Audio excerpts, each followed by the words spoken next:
Elton's retirement journey and travel. As you can see in the title, I got pink slip. What that means is, for me and many others, we need to start thinking about moving into our emergency action plan since we soon will not have a regular paycheck coming in. In this series, in the upcoming series, I'm going to be shifting the mode of the content more towards not having a job anymore.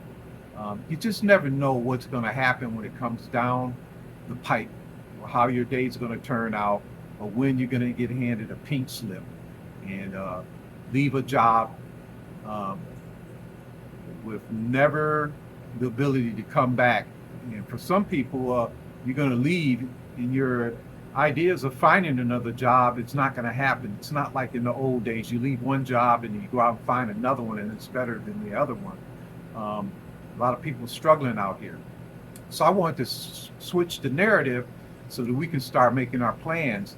And what we're going to do is we're going to take a look at spreadsheets, your income spreadsheets, and how you can figure out what you need. And then we're going to talk about some places you can get it, depending if you are the type of person who has some money put away, who is, you're over 55, you're over 59, you're 3 or 4 years away from collecting Social Security, how you can navigate this. Um, so, again, my name is John. You're with Elton's Retirement Journey and Travel, and I am as well as the host of the Retiring Club. All right, folks, we're just going to go right into it. So, assuming that you get pink slip, you get your last check, you make your mortgage payment, we're looking at the final 3 months of 2025. This is a standard budget. You got your gas here at 43.50. Electricity, I'm on the budget plan, $54. You got $93 for your cable, internet service. Your mobile phone, I only use 3 gigs of data because I connect to a lot of hotspots. We do the Wi-Fi, and we do the calling there. So that's at 37.34. It's been there, and we're looking at $60 here on the groceries for that 2 week period. Now with the groceries, it does go a little higher than that. Um, it's 120 for a single guy. If you've been watching, I do some meals cooking on my own. But what I found is if I take that $60 and I spend over the vast majority and I get all the frozen meats, then I'm good to go. And then the other $60, the next 2 period, I get all the paper products, canned goods, and veggies. And I've been stretching it out like that. Down here, we got our fuel. And then we got $80 on the auto insurance. So my auto insurance went down. I think the accident I had dropped off after 3 years. So I got a $20. It used to be 100. I usually put that away and I pay it up every 6 months. And if we come down here, I have a accident cancer policy with UMA. I've had it for a number of years. Eventually, once I get into retirement, I'm going to drop that, and that 5968 is going to go towards the dental and the vision.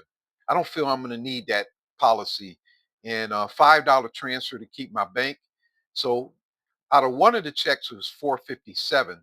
So if I'm bringing like $1,250, I was having about $500, and I was sending that off to the money market account over the last 3.5 years. That ends, and there's no more investing in the 401k. And if we go over here, we're looking at our mortgage, and I still got that $100 built in to the mortgage, 355.95 on the HOA, $60 on groceries, gas for the car, uh, membership for the gym, 7.99. I think that is the Netflix. I like Netflix, and NordVPN for my mobile devices. So here we come up to 1,000. So you add this up and you look at these other 3 months.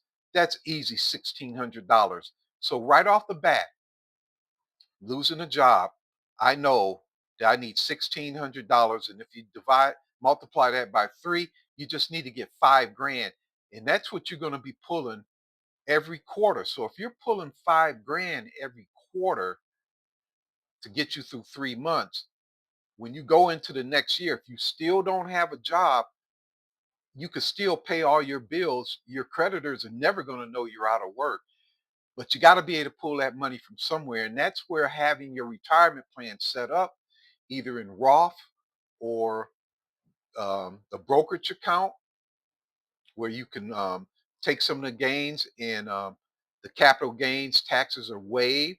The Roth, the principal, you don't have to pay any taxes, or you go straight into your 401k, the rule of 55, and you start doing that, or you're 59 and a half, and you can just take out whatever you want and pay taxes on it.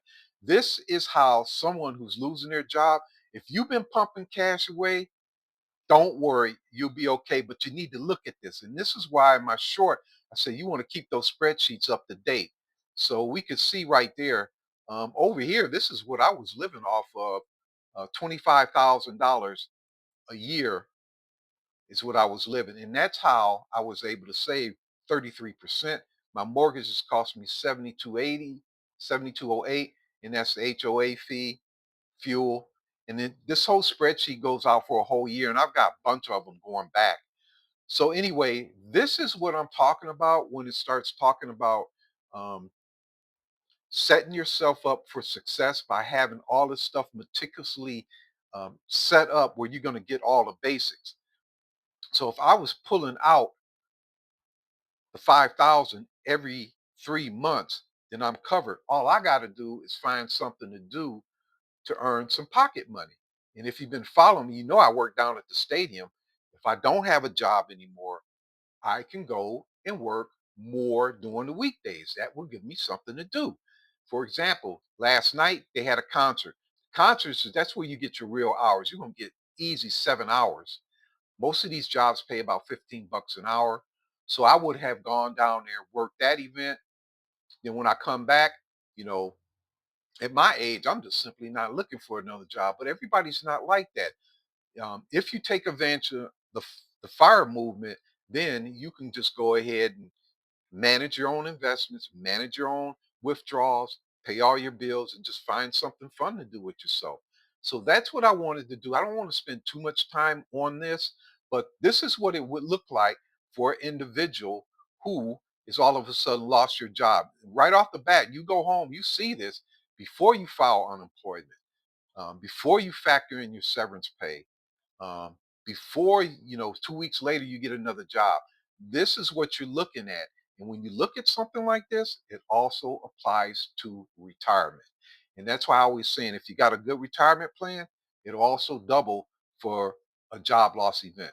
So this is John with Elton's Retirement Journey and Travel, talking about I got pink slip and what the next steps are.